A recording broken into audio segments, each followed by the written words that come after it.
Iran and Israel have launched fresh strikes against each other, marking a second consecutive day of direct military conflict between the two nations. In a moment, we'll bring you the latest live images. But first, here are the key developments at this hour.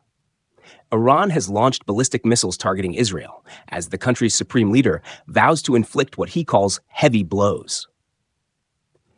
Israeli authorities have confirmed that at least 3 people have been killed in the latest wave of attacks.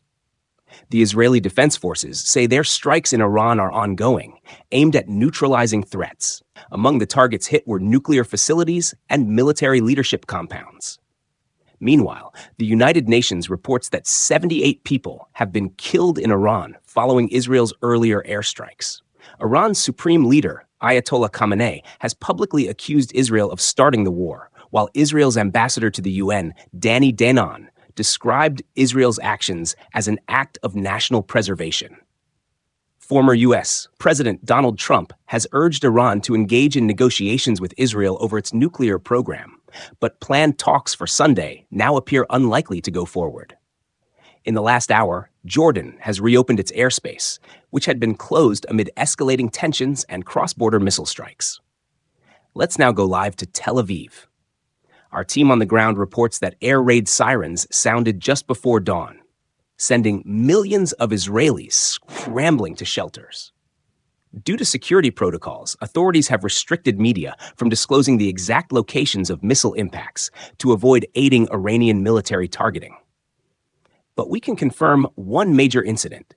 In central Israel, an Iranian missile struck a residential building, resulting in the death of 2 people. Emergency services say one of the victims was a woman in her 60s, found unconscious and without vital signs, and the other was a man around 45 who was pronounced dead after evacuation. Around 20 people have been reported injured in that strike. Images from the scene show the moment of impact. Meanwhile, across the country, media reports confirm 3 fatalities from missile attacks. Throughout the night, the Israeli military's Iron Dome defense system was active, intercepting numerous missiles. Air raid sirens continued to wail across cities, forcing people into bunkers. In Iran, loud explosions were heard near Tehran, including several blasts at Mehrabad Airport. Iranian officials say these are in response to Israel's earlier strikes, which targeted key nuclear and military sites. Iran says 78 people were killed, with over 320 injured in those Israeli attacks. Ayatollah Khamenei has accused Israel of starting a war and warned that it will face severe retaliation. At the United Nations Security Council, an emergency session was held overnight. Despite the U.S. attempting to distance itself from the strikes, Iran's ambassador accused Washington of complicity. Iran's ambassador to the UN, the United States' complicity in this terrorist attack is beyond doubt. American officials have openly admitted to aiding and abetting the crimes carried out by the Israeli regime. This includes the deliberate transfer of arms.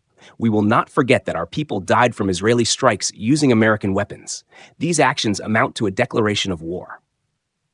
On the other side, Israel's UN ambassador Danny Danon said Iran is openly threatening to destroy Israel, and Israel must act before it's too late.